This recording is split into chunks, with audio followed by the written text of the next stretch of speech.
Olha aí, queridos, como é que foi a semana de vocês, como foi o último período da vida?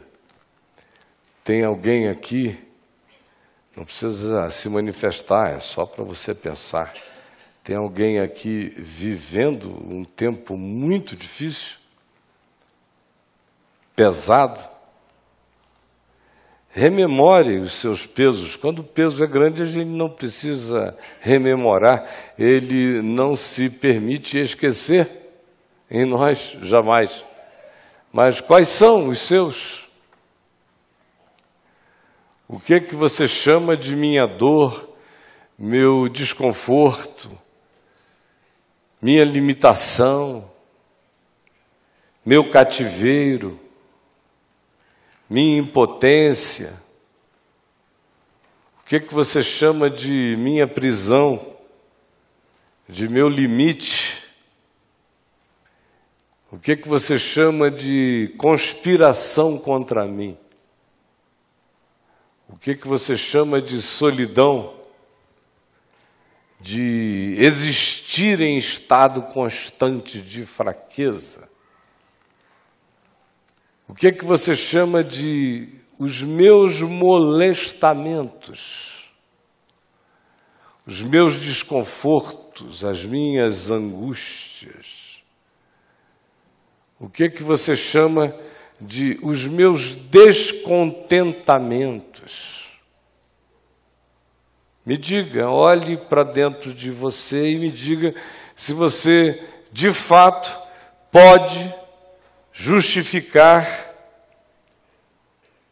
o montante das suas lamúrias, das suas queixas, das suas reclamações,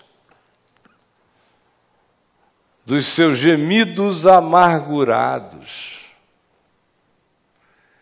dos seus suspiros magoados. O que é que você chama de minhas impossibilidades, meus acachapamentos? Me diga.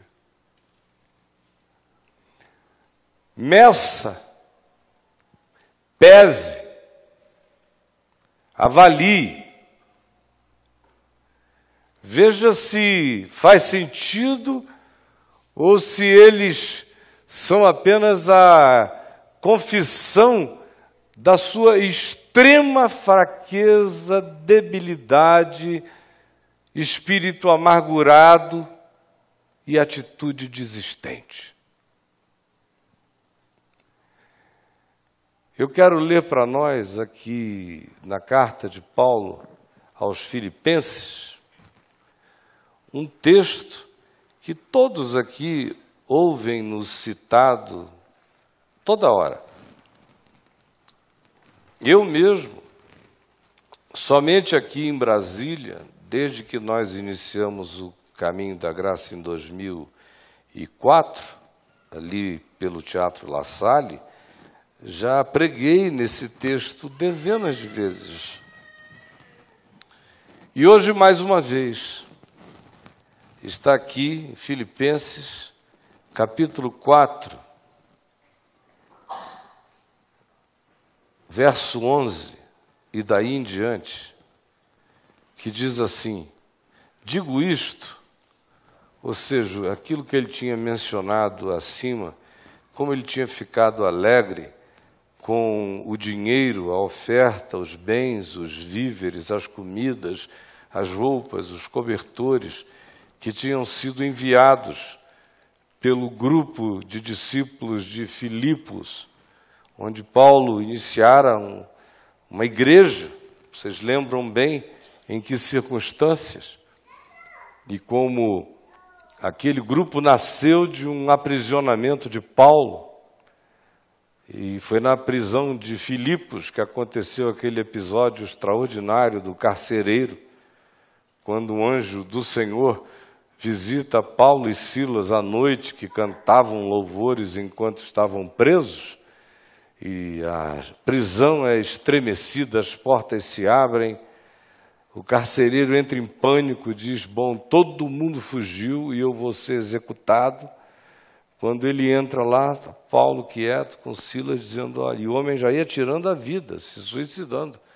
Ele disse, não se mate, ninguém fugiu, está todo mundo aqui. E naquela mesma noite batizou aquele homem, e por causa da libertação de uma menina que era possessa de um espírito de adivinhação, aconteceu uma grande celeuma na cidade, e em razão dessa conturbação toda foi que veio essa prisão, e no dia seguinte o relaxamento dela, e Paulo inicia esse grupo.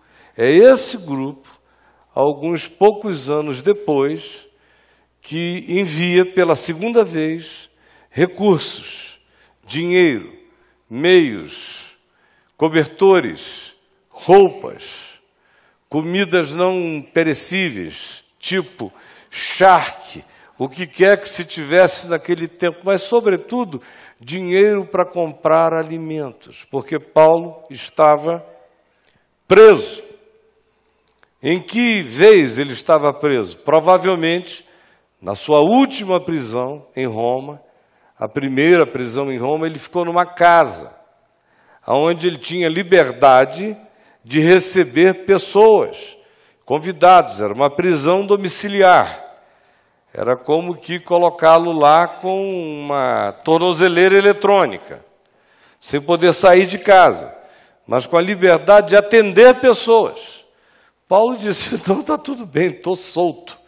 Mas na segunda vez, ele ficou preso numa prisão muito pequena, onde a tradição diz que posteriormente Pedro também nela foi encarcerado, e foi uma prisão da qual ele esperava ter relaxamento, mas não teve, e dali saiu para ser morto, decapitado, já algum tempo depois. Poucos anos passaram naquele aprisionamento, mas não houve um relaxamento da prisão, vindo um recrudescimento de perseguição no Império Romano, ele acabou sendo executado, decapitado. Pois bem, a igreja de Filipos, é esse grupo que tem esse cuidado especial e que manifesta o compromisso dele, do grupo, com Paulo, de maneira prática e objetiva. E uma delas é fazendo esse tipo de socorro que poucos faziam. Por isso, Paulo, aonde quer que chegasse, para poder pregar, ele tinha que procurar trabalhar no seu ofício, que era o de fazedor de tendas, era arquiteto de morada de beduíno, de caminhante móvel no caminho. Era isso que ele fazia para se manter. Quando chegou esse recurso, ele disse, alegrei-me sobremaneira com o vosso cuidado. E ele prossegue e diz, digo isto não por causa da pobreza na qual eu estava vivendo, porque aprendi a viver. Porque aprendi a viver. Repita isso comigo. Porque aprendi a viver. Essa é uma coisa absolutamente séria. Porque aprendi a viver. Porque aprendi a viver contente. Ficou mais séria ainda. Repita comigo. Porque aprendi a viver contente. Você tem coragem de falar isso para o seu marido?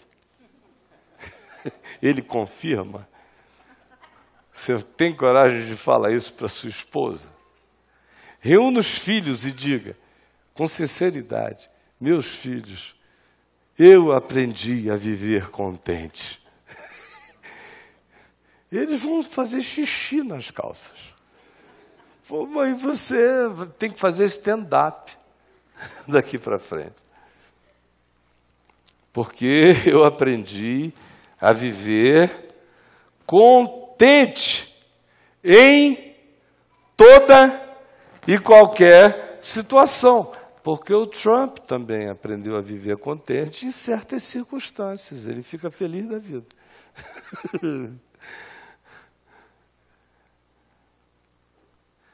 Todo mundo elege ilhas de paraísos projetados e diz, se aquilo tudo virasse uma conjunção, eu me sentiria extremamente contente.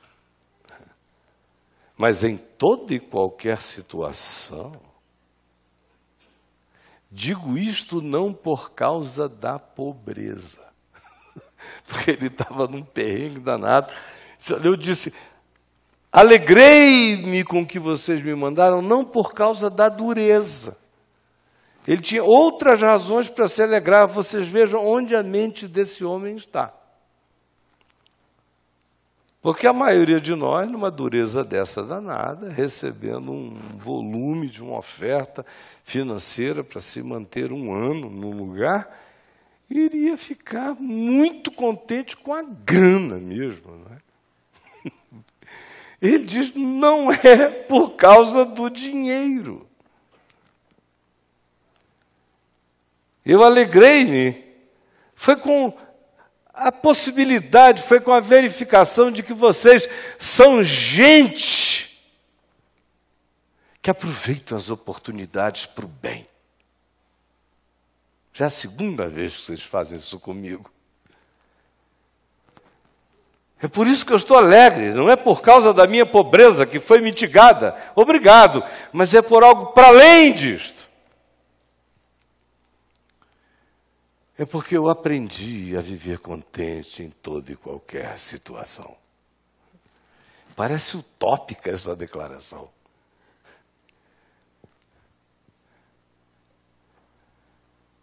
Você não encontra algo assim nem em Buda. Pois aprendi a viver contente em toda e qualquer situação. Aí ele diz, quais as situações? Tanto sei estar humilhado, o que é mais do que estar em pobreza, é estar humilhado. Você sabe estar humilhado?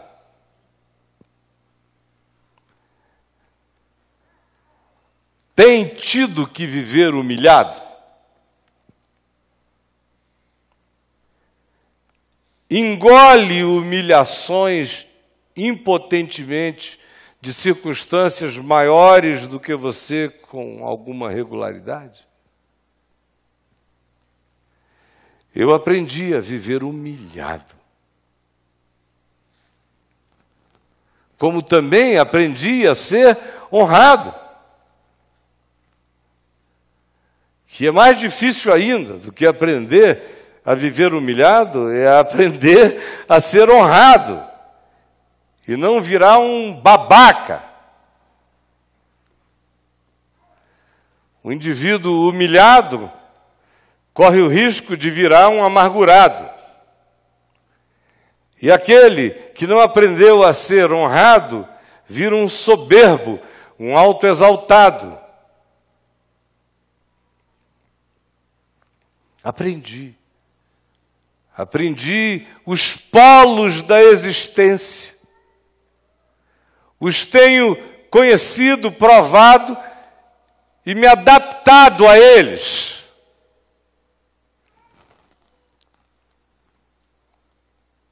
De tudo e em todas as circunstâncias já tenho experiência. De tudo e de todas as circunstâncias já tenho experiência. Aí ele diz, tanto de fartura, abundância, generosidade, 5 estrelas. Tanto de fartura como de fome. Fome. Alguém aqui Tem experiência de fome sem ser fome de dieta? Fome. Vejam como a gente não habita a realidade. Mesmo. A gente habita uma bolha. A gente parece aqueles entes sem imunidade que tem que existir dentro de uma bolha, porque qualquer coisa fora da bolha gera um contágio fatal. De tão alienada é a nossa existência. A gente só conhece aqui fome de almoço que atrasou. Ele diz, de tudo e de todas as coisas eu tenho experiência tanto de fartura como de fome. Assim de abundância, como também de escassez. Tudo posso naquele que me fortalece. Aprendi a aguentar tudo. Esse é o objetivo da vida. Ou você acha que você vai ser poupado para sempre?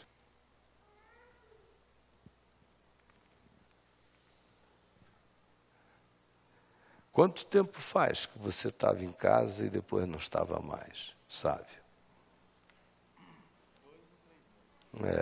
Você lembra da data?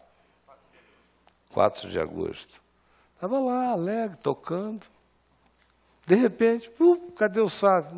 Não está. Entrou num coma. 3 dias antes, você podia imaginar tal coisa? 1 minuto antes? Ninguém. Dormindo, desacordado. Vários aqui poderiam dar testemunho dessas subtezas, as quais nenhum de nós deve buscar, nem esperar, mas todos nós devemos estar preparados, porque com caras variadas, nenhum de nós será poupado de coisas diferentes que nos acometem e nos acometerão. O objetivo da vida é aprender a viver. Viver contente. Em toda e qualquer situação.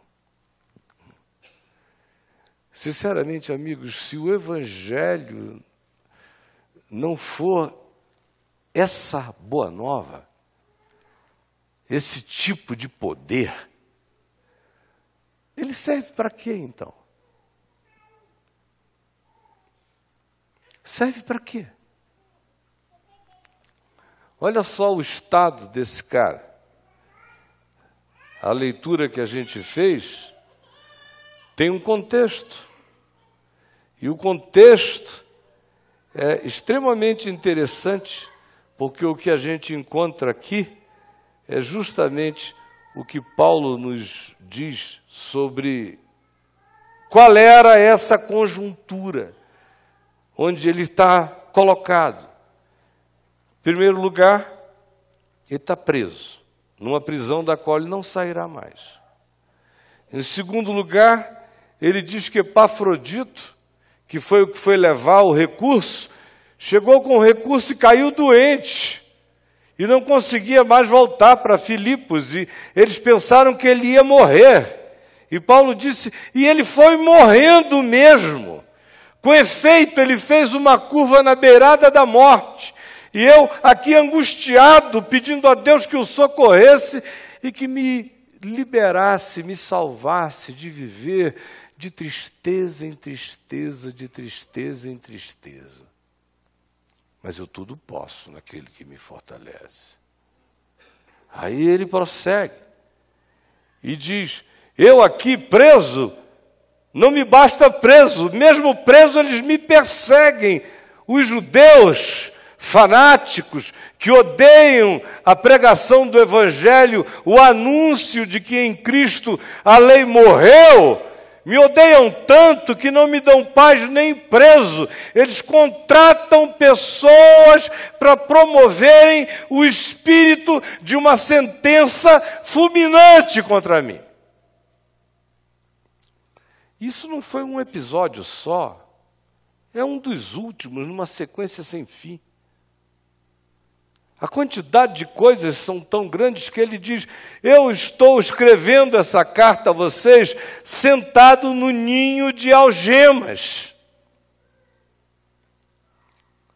Com fome, com frio, angustiado por causa de Epafrodito morrendo.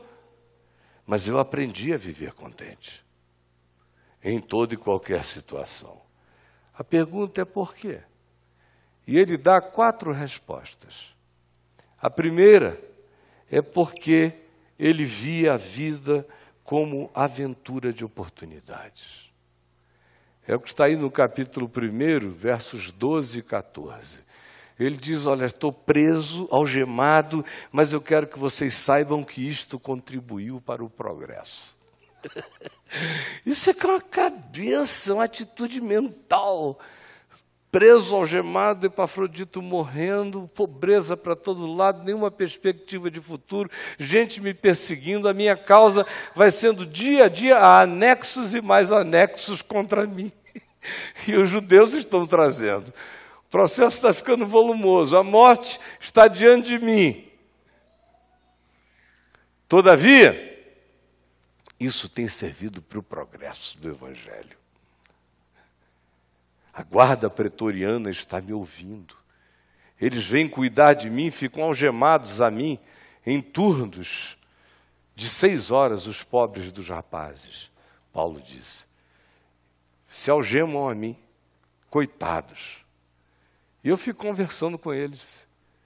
De vez em quando um começa a chorar, se ajoelha, pede para eu orar, começa a falar das suas agruras, amarguras, orfandades, perseguições, injustiças. Vão se convertendo, eu vou batizando preso de um lado e batizando com a mão livre. E eles saem daqui, vão espalhando, está uma maravilha. São todos futuros potenciais senadores romanos, vindo cair de bandeja aqui do meu lado, sem eu precisar fazer nada, estou evangelizando a elite de Roma. Que maravilha! Mas isso só acontece quando você tem uma perspectiva na vida maior do que o último sinal no horizonte da existência. Que é o que esse homem tem o tempo todo. Nada é final para ele, todos os finais são meios para alguma outra coisa. Não existe fim, só existe caminho, só existe travessia. Aí diz ele: o que me aconteceu ajudou, produziu progresso. A segunda razão que ele dá é porque ele tirara a morte de consideração. Você pode repetir? A primeira coisa que eu disse foi: por que ele aprendeu a viver contente? Porque ele via a vida como aventuras de oportunidade. E a segunda, porque ele tirara a morte de consideração. Olhe só o que está escrito aí no capítulo 1, verso 21 a 24. Veja, não são letras. É a narrativa existencial de um indivíduo que de fato crê que as coisas são assim. Por isso elas se tornaram assim para ele. Porquanto para mim o viver é Cristo e o morrer é lucro. Entretanto, se o viver na carne traz fruto para o meu trabalho, já não sei o que hei de escolher. Ora, de um lado, estou constrangido, tendo desejo de partir e estar com Cristo, o que é, para mim, incomparavelmente melhor. Mas por vossa causa, é ainda necessário que eu permaneça na história, no espaço-tempo, no corpo. Olha que cabeça! Tem algum fim na perspectiva desse indivíduo? para o indivíduo que diz, porque para mim o viver no corpo é Cristo e o morrer é lucro, é Cristo, é glória. Encurralou a morte, encurralou a vida, encurralou a tragédia. Quem tem esse E igual a MC ao quadrado, existencial, quem tem essa fórmula, para mim o viver é Cristo e o morrer é lucro, tem toda a existência posta na esquina. Em nome de Jesus, deixou a existência sem alternativa em relação a você. Um cara para quem o viver é Deus e o morrer é Deus. O viver é Cristo, o morrer é lucro, o viver é evangelho, o partir é glória. Encurralou a vida. É isso que a gente vê nele. E ele faz até planos sabendo da própria morte iminente. Você lê o texto aqui todo da carta, ele diz, eu ainda vou visitar vocês com a graça de Deus, me haverá oportunidade, está tudo ruim a beça, a chance grande é de que eu não saia daqui, os inimigos são muitos, mas quem sabe eu ainda faço uma visitinha aí. Por que ele aprendeu a viver contente? Porque ele entende as dificuldades como processo de cristificação. Porque vos foi concedida a graça de padecerdes por Cristo e não somente de crerdes nele. É o que diz o verso 29 do capítulo 1. Esse cara aprendeu a viver contente porque ele entendia todas as dificuldades como fazendo parte desse processo, esse privilégio, esse padecimento cristificante. Só através desses padecimentos, dores, impotências, dificuldades, só dentro do espectro espaçoso, por vezes e outras vezes absolutamente esmagador da existência, é que todos nós iremos fazer o caminho de uma consciência que cresça conforme a mente de Cristo e uma vida que vai entrando em estado de cristificação. O meu chamado é para me tornar semelhante a Ele e o seu também. Ele diz a mesma coisa aqui no capítulo 2, no verso 5, quando nos manda andar pelo mesmo caminho de Cristo Jesus, com o mesmo sentimento que houve também em Cristo Jesus. Ou no capítulo 3, no verso 10, quando ele diz que ele está aqui para o conhecer e ter comunhão com os seus sofrimentos, conformando-se com ele na sua morte, para alcançar superior ressurreição.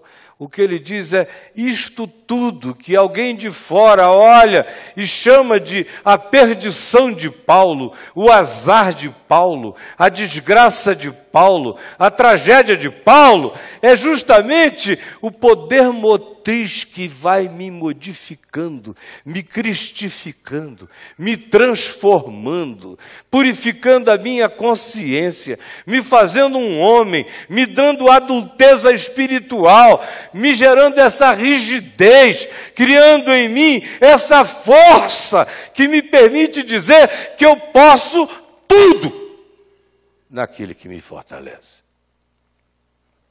E por último, ele aprendeu a viver contente em toda e qualquer situação, porque ele se sabe imperfeitamente perfeito em Cristo. É um cara que não carrega mais a neurose de existir. Nem acha que para chegar a essa estatura em Cristo, ele tem que fazer isso pelos esforços da sua autoexaltação moral ou ética, ou por suas superioridades virtuosas. Ele já relaxou disso. Ele sabe que em Cristo está tudo feito, está tudo pago. Por isso, ele diz, não que eu tenha já recebido ou obtido essa cristificação. essa perfeição. Leia no capítulo 3, no verso 12. Mas prossigo. Não alcancei, não obtive, não cheguei lá, mas estou a caminho todo dia.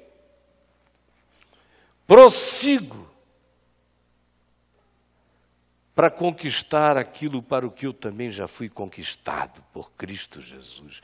Já está feito para que seja feito. Já foi conquistado por Cristo para mim, para que eu em Cristo conquiste em fé, no descanso e na perseverança, que não retorna, que só sabe ir adiante. Irmãos, quanto a mim, não julgo que eu cheguei lá. Não julgo haver alcançado nada disso.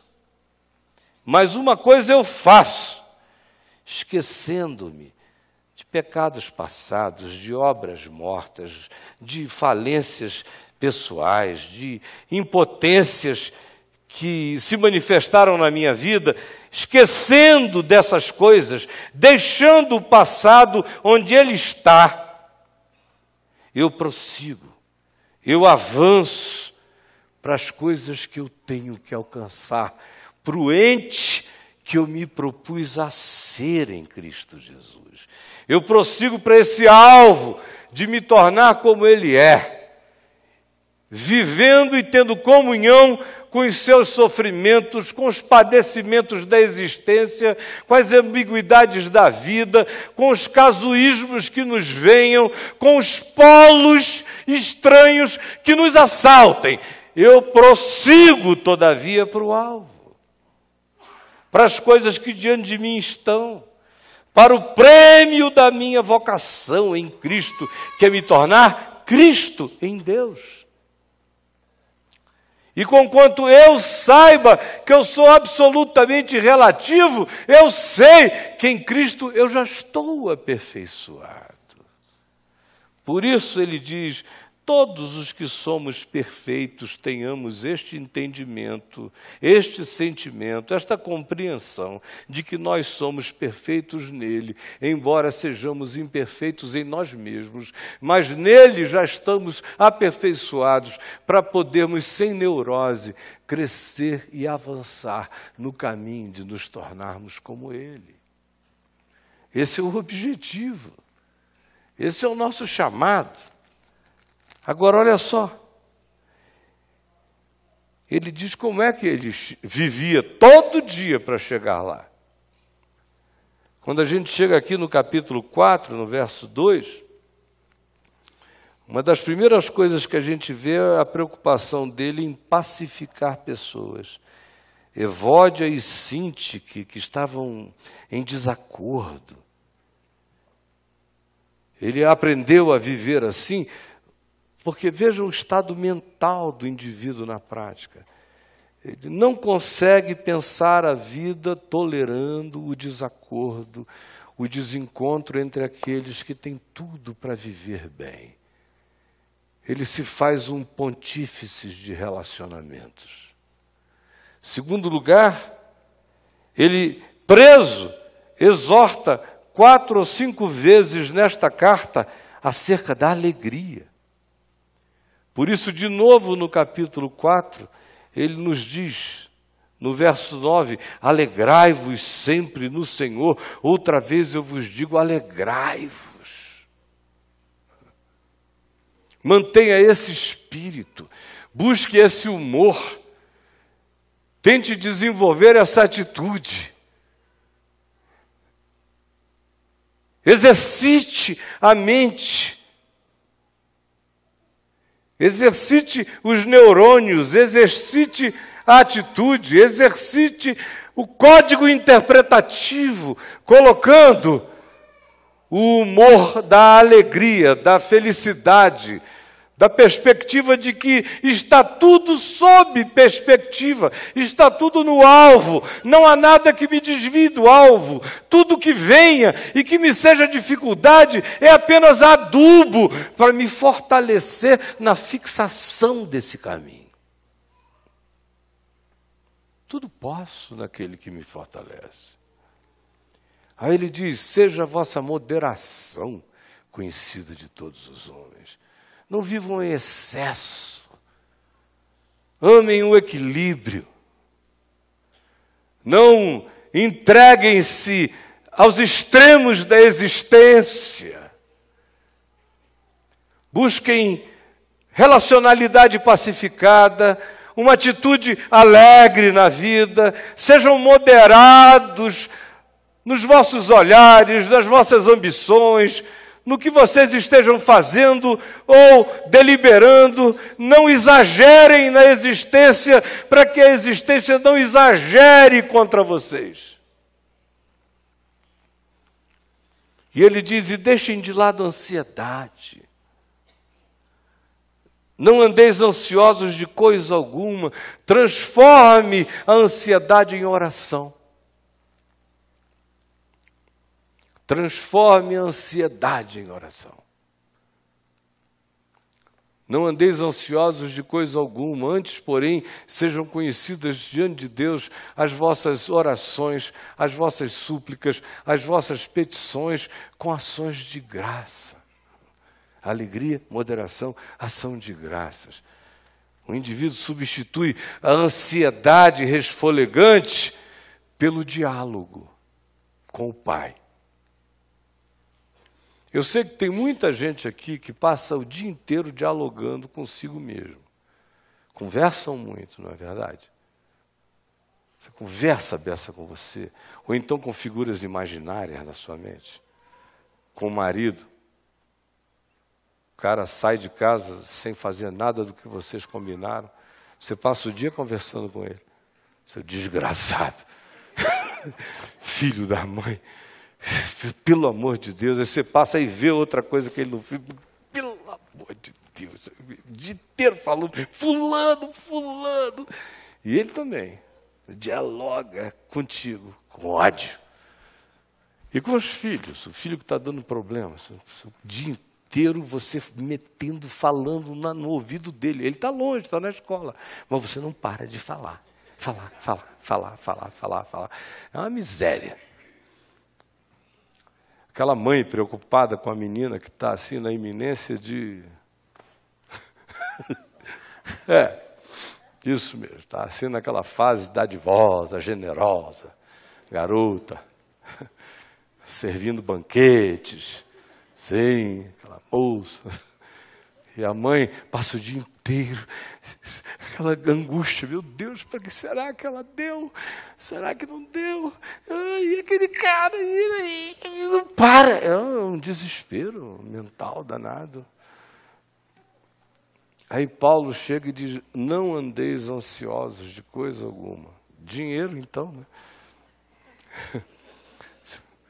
Passa o dia conversando com um contador imaginário, com a receita, com o patrão, com o gerente, com o fornecedor, na mente, não para.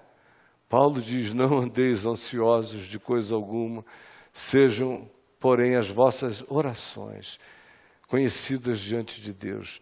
O que ele diz é, transforme o diálogo paranoico, louco, insano, angustiadamente neurótico de você com as figuras imaginárias que você elegeu ou que você reconhece que são aquelas que mais lhe perturbam. Ao invés de viver essa relação fantasmagórica, ansiosa, com a raiva relacional, com a figura, com o holograma imaginado do indivíduo, ao invés de viver essa insanidade, transforme isso em oração. Porque o seu Pai Celeste sabe, Ele é real, Ele não é uma imaginação, não é um conceito, Ele é vivo. Fale com Ele, sejam conhecidas, vaze, eleja-o para ser seu terapeuta, conte tudo, derrame tudo, fale tudo, do seu tesão, a sua frustração, a sua impotência, as suas dívidas, a sua broxice, o que quer que seja, fale. Seu fogacho, sua menopausa, sua raiva, sua TPM, seja conhecida diante de Deus, ao invés de transformar isso numa ansiedade, num processo de retroalimentação angustiosa, transforme em oração e sempre cubra essa oração com gratidão, dizendo: obrigado a Deus, porque eu estou vivo para orar. Estou viva para orar. Existem aqueles que já não podem mais orar. É o que Paulo diz. Deixa a ansiedade. E ele vem e diz: então você começa a entrar num estado de paz mental. Olha só que coisa gostosa quando ele diz isso no verso 7 do capítulo 4. E é consequencial isso aqui. E a paz de Deus, que excede todo entendimento, essa paz para além da circunstância, para além do imediato, para além da contabilidade daquilo que se enxerga no horizonte visível, essa paz que excede a compreensão, guardará os vossos corações. A palavra é protegerá. Emoção, sentimento, pensamento, interioridade. Guardará as vossas mentes em Cristo Jesus. Agora olha para mim. O segredo disso tudo é a relação que Paulo diz que tem com Cristo vivo e com o poder da ressurreição. Nada disso aqui é uma trucagem psicológica, vocês entenderam? Vocês assistem muitas trucagens psicológicas por aí. Esses livrinhos de autoajuda que vocês leem, a maioria das vezes são trucagens. O cara tem que ficar fazendo aqueles truquezinhos. Na hora que vier assim, então você faz assim. Aí você dá o primeiro passo, o segundo passo, respira de novo, aí vai, e vai. Não, aqui não é traquinagem psicológica. Paulo não cria nisso. Ele realmente cria, diferentemente de muitos aqui, que Jesus é real, está vivo. Para a maioria das pessoas aqui, Jesus é uma ideia, é uma doutrina, ou é uma possibilidade da crença e da superstição. Mas não é em você, não é, você não é, e ele não é em você, não está vivo. Não exala.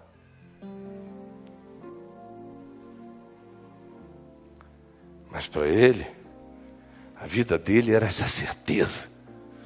Era aquele atropelo de Damasco, aquela luz que o esbagaçou, aquele amor que o seduziu de dentro para fora. Para mim, o viver é Cristo, morrer é lucro, é o que ele diz. Ele conclui dizendo: finalmente, irmãos, aprendam a pensar. Quem quer aprender a viver contente em toda e qualquer situação, tem que cuidar da mente e dos pensamentos, como eu disse há pouco. Transforme o seu processo mental num processo de diálogo, de oração, de conversa com o Pai. Muda tudo. Muda tudo. No curso da vida, deixa eu lhes contar isso aqui rapidinho. Uma das coisas que eu mais fiz e faço, essa semana mesmo eu sugeri isso a 4 pessoas que me procuraram com a mesma coisa. Eu não consigo parar de pensar naquilo que me provoca.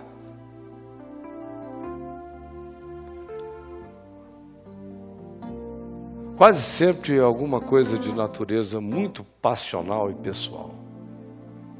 É claro que numa conjuntura como essa que a gente está vivendo, tem muita gente aflita com questões de natureza financeira, com a sobrevivência, com pagamentos, com um monte de coisas. Mas a maior parte das vezes as coisas mais aflitivas é a incessante ação mental de um indivíduo que entrou naquele carrossel de angústia e de diálogo com aquelas figuras imaginárias que eu falei há pouco. E toda hora chega alguém assim, como chega alguém também dizendo o seguinte: a minha mente é muito impura, Caio, é muito lasciva. Especialmente os homens. Isso é confissão de homem, geralmente. Quase nunca as mulheres chegam para mim e me dizem: puxa, pastor, minha mente é tão lasciva, os homens passam, eu fico doidinha. Raramente. Geralmente é uma bichinha que está assim na iminência de ser internada já. Porque as mulheres são muito mais tranquilas. Mas homem, meu Deus, já chega com aquele olho assim de Némoli, aquele a música da Ana Carolina com o seu Jorge, como é que é aquela do olhão?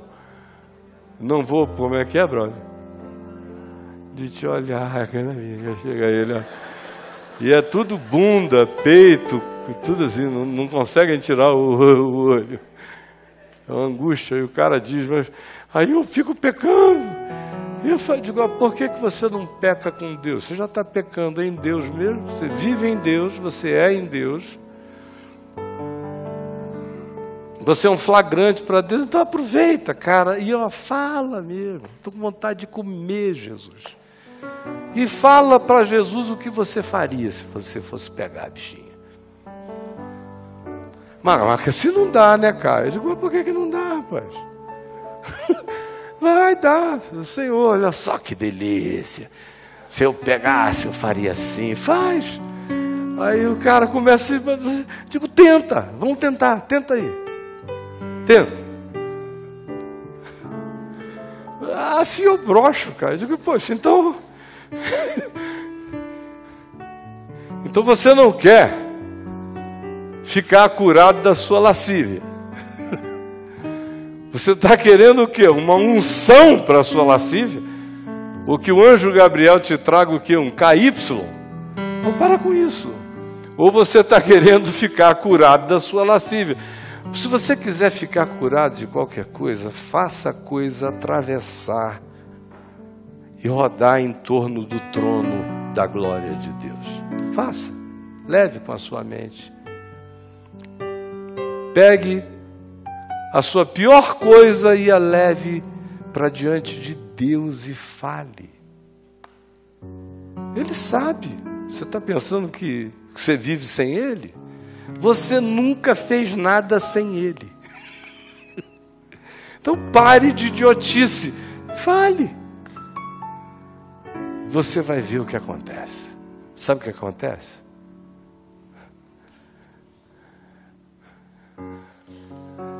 Eu sei, porque quando eu encontrei o Evangelho, eu disse para o meu pai que a pior luta que eu teria seria essa.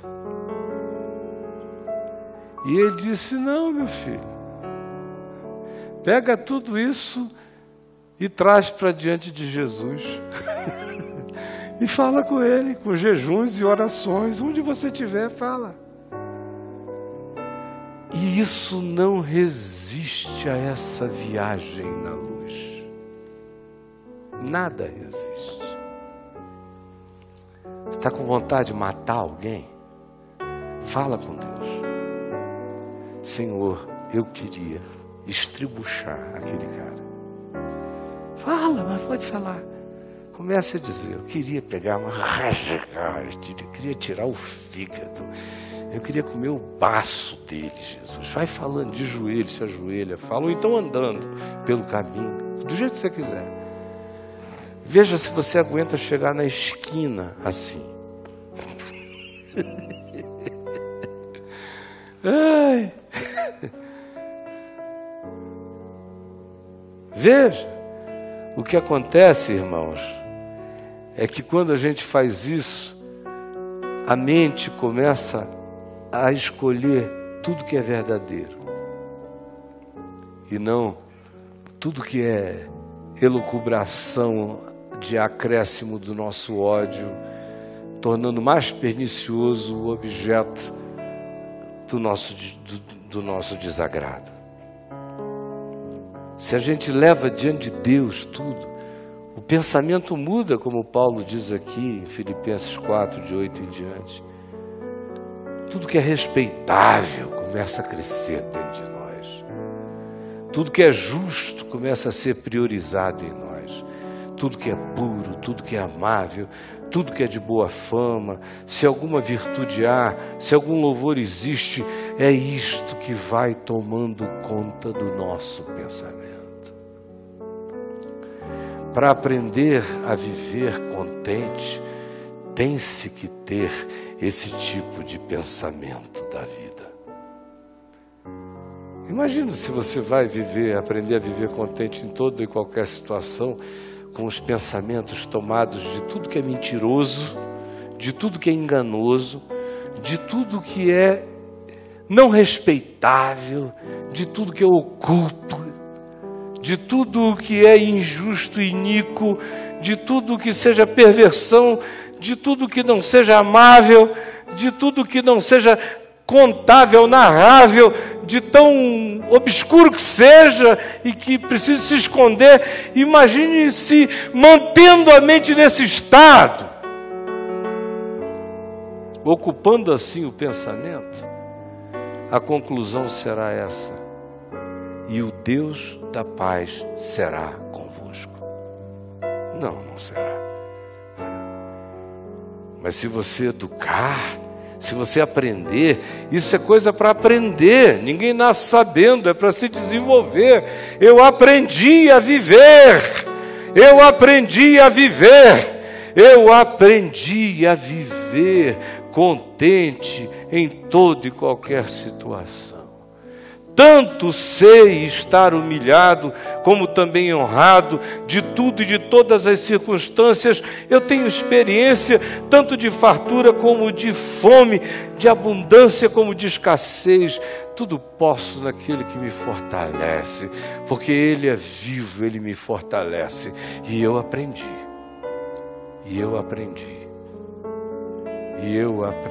a viver contente, desenvolvendo esse estado mental, tendo dentro de mim essas construções, guardando-as no meu coração, a saber, olhando a vida como oportunidade, tirando a morte de consideração.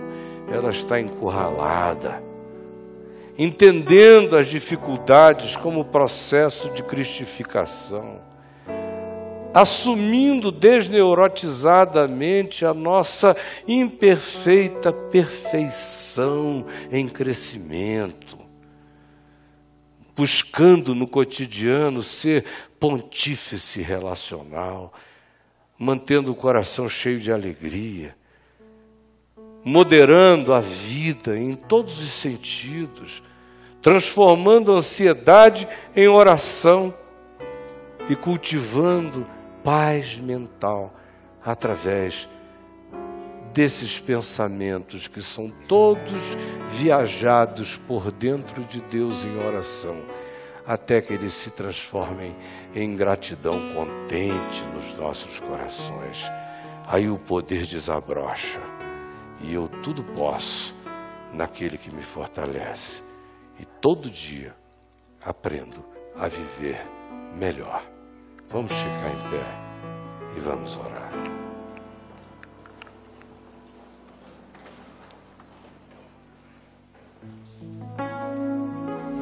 Vamos dar as nossas mãos.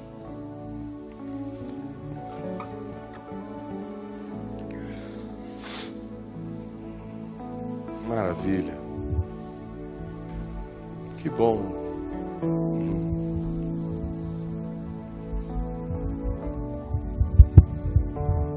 Que bom.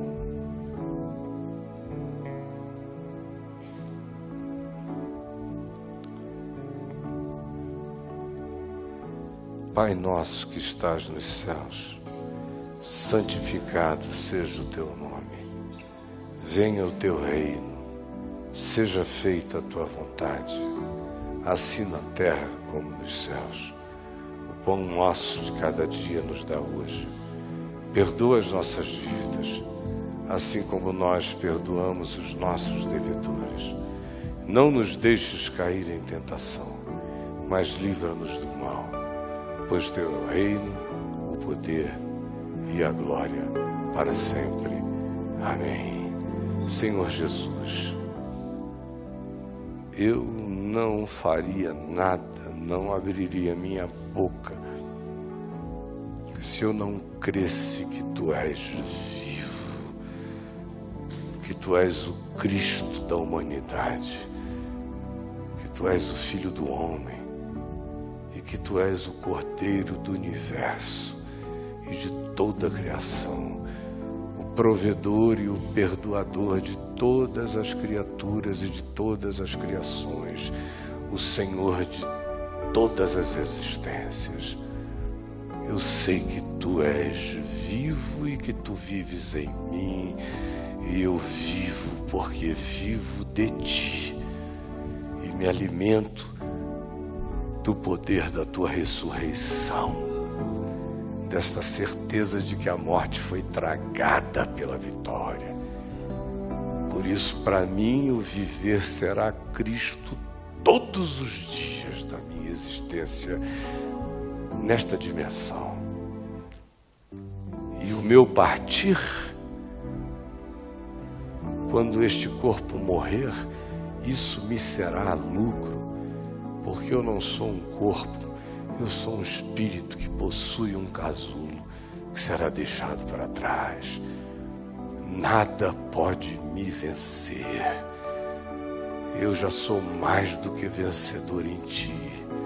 Nem a morte, nem a vida, nem as coisas do presente, nem as coisas do porvir, nem as alturas dimensionais, nem os abismos existenciais, nem forças, nem criaturas, nem principados, nem potestades, nada, nem poder visível nem invisível, nada pode me separar do teu amor.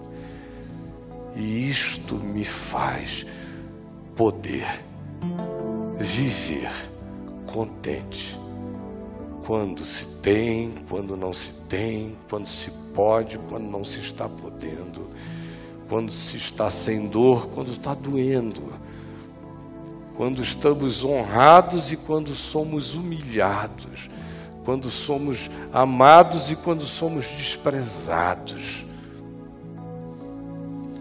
Tudo poderemos, se assim for, se assim crermos, e aprenderemos a viver, e poderemos viver em qualquer circunstância.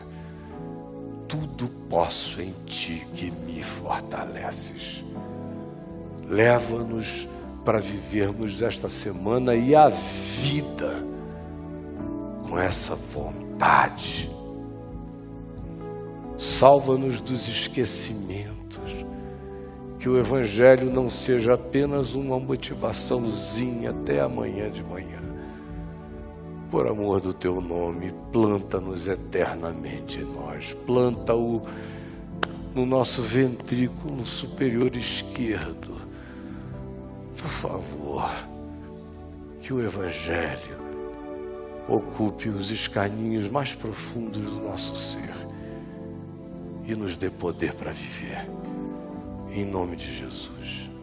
Amém.